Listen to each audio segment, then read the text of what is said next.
The city of Kolkata is known for its diverse culture and rich history.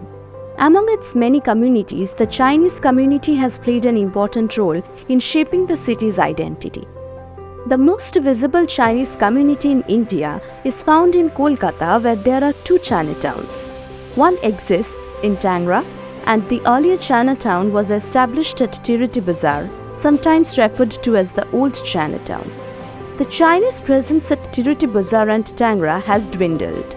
Both the communities, Chinese and the Bengali, accept each other's tradition, occupation and culture.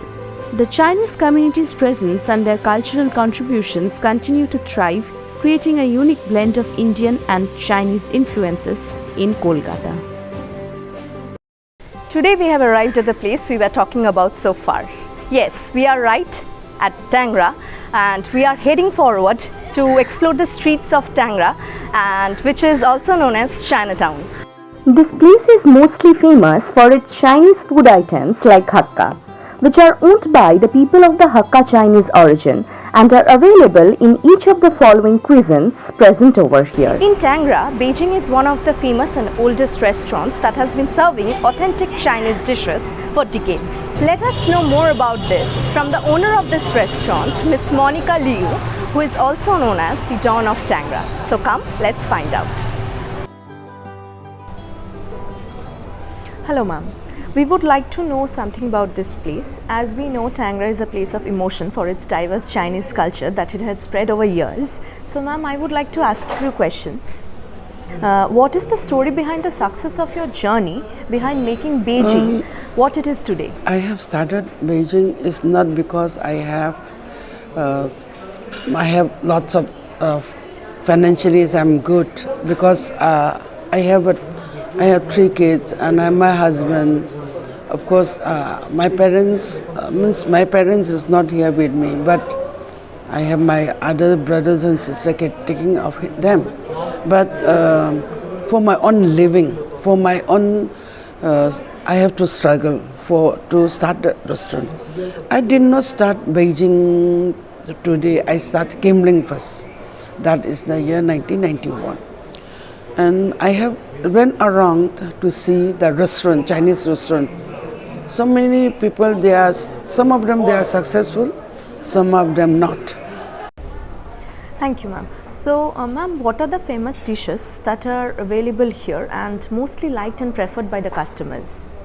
From the day one, why I start restaurant? Because I can make a very good curry chili chicken at home, and anybody any Indian friend who came to my place, when they eat that chili chicken, they feel that it's awesome, like out of the world. So I was very because my kid also like to have that garlic chili chicken with. So like when they like it, I have more patience, more interest to cook that. So ma'am, are the Chinese dishes made by the Chinese chef over here? No, now BVSC is made by Chinese chef. Basically, I'm the chef, most big chef in my restaurant, in my outlet.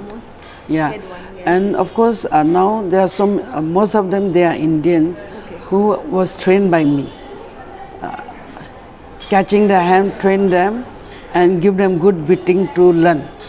So this is now one by one I have taught them, and so many people stay back because, like we are always good to them. So many of them when they stay work for me, they feel they are very comfortable.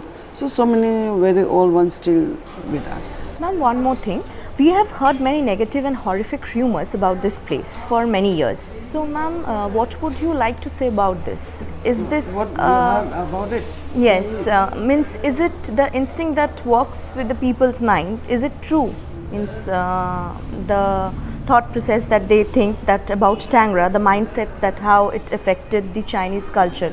Does it have any relevant way? Very different from now. So you are only 23. Yes. My running restaurant is 32 years now. When I run the restaurant, lots of Indians. I don't serve my food to Chinese. I serve my food to Indians. And the Indian people, they love chili chicken, there are noodles, there are rice, there are prawn. They come here to eat. I don't think there's any problem with that.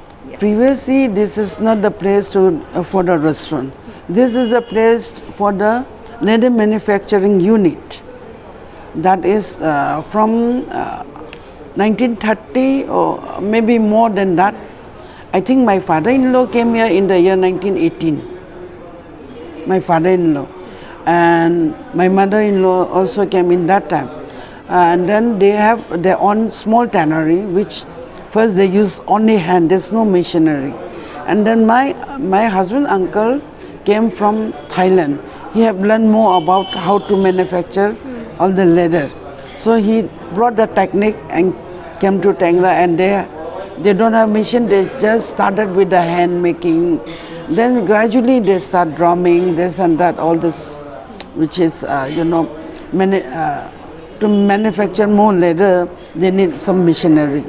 So now, I think they have brought something, have taught some Chinese also are here, so they taught them how to make a drum, they have a leg machine and all, how to make all this small machine, which now still running. Ma'am, here is a Chinese school that we have visited few days back. So it is closed, we have seen. So what's the reason behind that? It's like that. Like you Bengali people who have little bit better living, most of them go to English medium. Okay. And Chinese are like that. Most of them, they feel that in India, if I go for Chinese, then no future, because you don't know how to speak.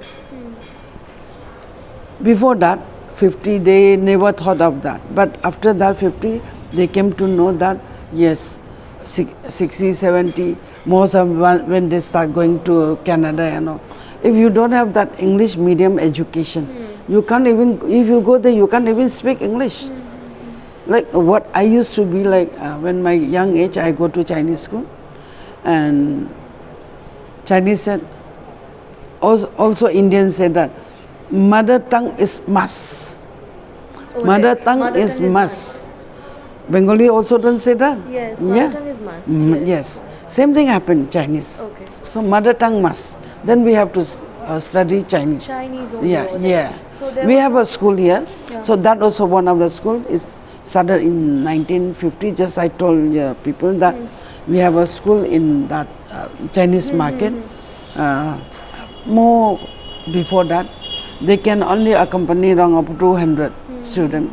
But because Chinese are more here, there are lots of kids, they need education, so they build a big school. So like in the 1950, I started a school, and after that, they have lots of students. From 75, 76 onward, the student decreased. One point is that one have left, so many people left India back to China. Some of them left here to Hong Kong, and most of them is shift to Canada. Then gradually, anybody who shift to Canada then say, oh my God, if you don't know English, very difficult to get a job. So everyone, like, it's like a bees running away from Chinese school to English medium. Ma'am, you have continued to put your efforts to keep up the Chinese culture. So in this matter, have you received any hands of help from the government or the NGOs regarding development? We never have any help from government, and instead we are getting trouble from government. 80s, after so long, in the year 1962, yes, there is a border between these two countries, Chinese and India border problems. It made a very big issue. The Chinese are difficult to stay here anymore. Yeah, they are giving something or others. Say that, oh, you are, because the people who are here, they are nothing. They are not under their government, or they just run away from the from China to India, because India is like, in the Second World War, India did not have so much big effort. Now we are moving forward towards the famous temple of Tangra that is named after the Chinese and popularly known as Chinese Kali Temple or Chinese Kalibari. The Chinese residents believes and considers the temple as an integral part of their community. They start the activities of the Kali Puja at the early morning by arranging all the necessities. A Bengali Brahmin Pandit comes for the morning and evening arati on a regular basis. We have heard that the bhog that is been offered at the foot of Ma Kali is not just the bunch of sweets or fruits as the Hindus does, but here the Chinese people offer hakka noodles, chopsy, rice and vegetable dishes that adorns the feet of the goddess, which is the most interesting part about this temple. This place is the best possible example of assimilation, unity and acceptance of being in a culture and accepting the other as their own. At the present moment, we have the Brahmin Pandit with us, who is worshipping in the temple and performing morning aarti over here. Come, let us know more about this temple from him. এই জায়গাটাকে তো আমরা Chinese কালীবাড়ি হিসেবে জানি, তো আপনি এখানে কতদিন ধরে পুজো করছেন প্রথম কথা, আর দ্বিতীয় কথা হচ্ছে এই চাইনিজ কালীবাড়িকে আমরা চাইনিজ কালীবাড়ি হিসেবে জানি কেন? আমি এখানে প্রায় 6 মাস হলো পুজো করছি, আর এই মন্দিরটার নাম চাইনিজ কালীবাড়ি কারণ এই মন্দিরটা চাইনিজ দ্বারা প্রতিষ্ঠিত হয়েছিল, তাই চাইনিজরা এই মন্দিরটা প্রতিষ্ঠা করেছিল, তাই চাইনিজ কালীবাড়ি যে চাইনিজ কালীবাড়ি হিসেবে পরিচিত তার পেছনের তো একটা ইতিহাস জড়িয়ে আছে, তো সেটার ব্যাপারে যদি কিছু জানেন আমাদের সঙ্গে একটুখানি সেটা বলুন। এক চাইনিজ সাহেব মায়ের কাছে মানসিক করেন যে তার হোটেল যদি দেশে বিদেশে প্রতিষ্ঠিত হয় তাহলে তিনি মায়ের মন্দির করে দেবেন, তো তার মনোবাঞ্ছনা মা পূর্ণ করেন এবং তিনি মায়ের মন্দির করে দেন।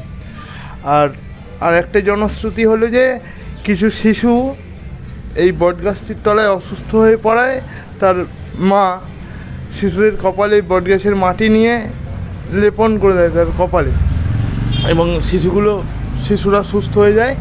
সেই থেকেই সবাই মন্দিরটিকে জাগ্রত বলে মনে করতে শুরু করে। আচ্ছা, আরও একটা প্রশ্ন, সেটা হচ্ছে আমরা এই চাইনিজ কালীবাড়ি হিসেবে আরও একটা জিনিস জানি, এখানে প্রসাদ হিসেবে শুধু মিষ্টি ফল দেওয়া হয় না, তার সাথে সাথে চাইনিজদের যে খাবারের আইটেম যেমন হাক্কা, নুডলস এরকম ধরনের ওদের মানে চাইনিজ আইটেমও ঠাকুরকে দেওয়া হয় ভোগ হিসেবে, তো সেটা কারণ কি, এর পিছনে কি কারণ? এই কথাটা 100% ঠিক নয়, কেন এখানে এখন ভোগ হিসেবে ফল মূল মিষ্টান্নই দেওয়া হয়। আর আপনারা যে বললেন চাইনিজ আইটেম, ওটা একবারই মন্দিরের বাইরে থেকে এক চাইনিজ সাহেব শিশুদের মধ্যে বিতরণ করে দিয়েছিলেন। মন্দিরের ভেতরে কোনো দিনই চাউমিন ভোগ দেওয়া হয়নি, শিশুদের মধ্যে বিতরণ করে দিয়েছিল, সেটাই রটে যায় যে এই মন্দিরে ভোগ হিসেবে চাউমিন দেওয়া হয়। ভোগ হিসেবে কোনো দিনই চাউমিন দেওয়া, মানে মন্দিরের ভেতরে মাকে কোনো দিন চাউমিন অর্পণ করা হয়নি। মন্দিরের বাইরে এক চাইনিজ সাহেব শিশুদের মধ্যে চাউমিনটা দিয়ে মানে বিতরণ করেছিল, এটাই। There is another place near Lal Bazar in central Kolkata where the famous Chinese culture has broadened its wings. So it is none other than the Tiretta Bazar, which is also known as the Old Chinese Market. It opens at 5 a.m. in the morning. Tiretta Bazar in Kolkata is a paradise for every authentic Chinese food lover that serves the early morning breakfast with various dishes to their people.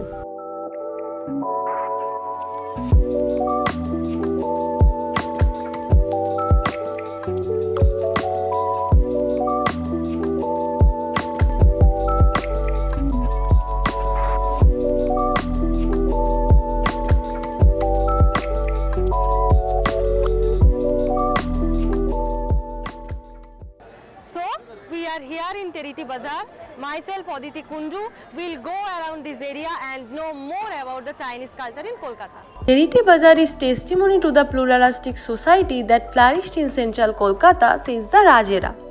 Tiretta Bazar was one of the earliest Chinese settlements in Kolkata. The bazaar became famous for its dishes like hakka noodles, chopsy, momos. Now, Tiretta Bazar is mostly famous for its multiple Chinese dishes of breakfast. It serves during the morning time.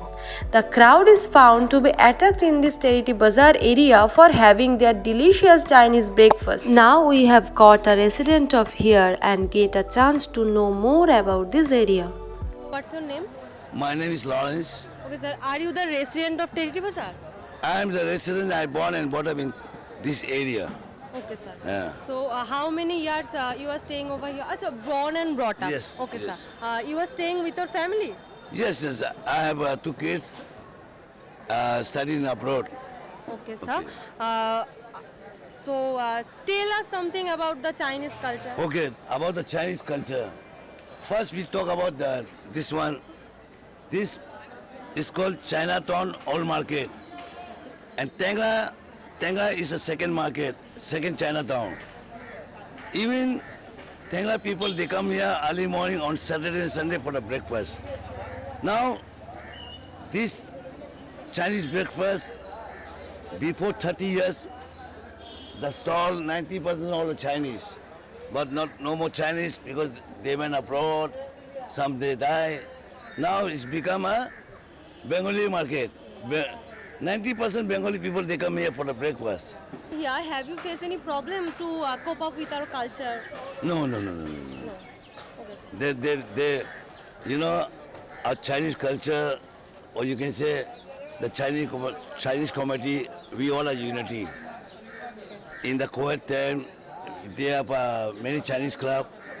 Not only distribute the food to the Chinese people, even to the Indian also. But most of them, the Chinese rich people, they give money and make food and distribute to the poor people. And especially the Chinese consulate. The Chinese consulate, they are the one to handle and support to the church. And next month, they will be the dragon boat show. In Chinese, you can say in your language, you can say khichdi. You know the khichdi? In Chinese, we call chung. It's a rice dumpling wrapped by the bamboo shoot leaf.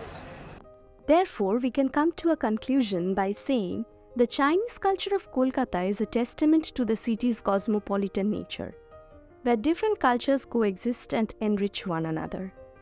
The resilience, adaptability, and contributions of the Chinese community have helped shape Kolkata into the diverse and inclusive city it is today. As Kolkata moves forward, it is crucial to recognize and appreciate the Chinese community's heritage and contributions, ensuring that their culture continues. The fusion of Chinese and Indian cultures in Kolkata creates a unique and diverse environment, showcasing the richness of both traditions to thrive and be celebrated for generations to come.